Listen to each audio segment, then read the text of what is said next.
Irv Smith, he's going at 172 on Underdog, 213 on Sleeper, and his ADP's jumped from sort of like 180. I mean, really bottomed out at the beginning of drafts and crept up. He is the tight end 21 in ADP, and the number of believers in Irv Smith, it seems to have dwindled a bit over the year, but those who still do believe him are just as passionate and committed as ever, despite him not really ever having done huge amounts in the NFL.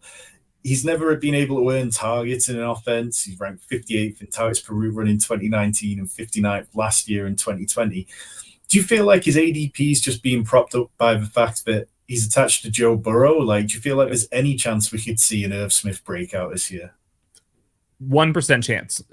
I just don't see this. I think the only reason why he has an ADP is because people like to stack on Underdog, which, like, granted, there is some correlation that I chase as well.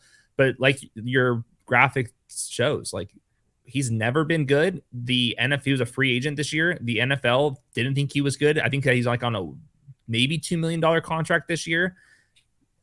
There's a chance he gets benched. Like, I just don't see it with him. He's also undersized, might not be a full-time player, was never that good at Alabama. He's always like this, like, in progress, in development type of player, and the Vikings gave up on him. And also, on top of that, he has a massive injury history. So all the other guys we've mentioned on this podcast, I have multiple tiers above Irv. Yeah, it just feels like people latch on to the spike weeks a little bit for Hayden Hurst and CJ Uzomah over the last couple of years. But, like, Hayden Hurst last year, he averaged 7.1 PPR points in games when he didn't score a touchdown. He only scored 2 touchdowns all season. 2/3 of his games resulted in single-digit fantasy returns.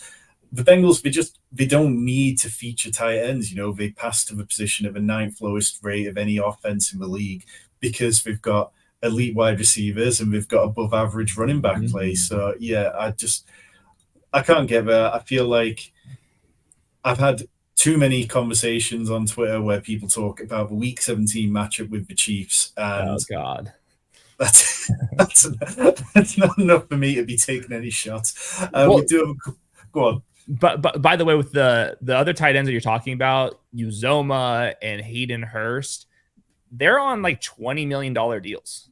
Like, the NFL thinks those guys can play. The NFL does not think Irv Smith can play. So even if Uzomah and Hayden Hurst got there on occasion, and I believe like some of the Uzomah spikes were like 60-yard touchdowns where he's like left wide open on like leak plays. Like, that wasn't even sustainable in the first place. But the difference in tier between those type of players and Irv Smith, on top of just the size concerns, it's way too much. Yeah, I mean, and we saw the moment TJ Hawkinson landed in Minnesota, he was able to earn targets and be productive in a way that Irv Smith never was. Like, you know, egregious drops, injury issues. It just, the NFL told us what we think.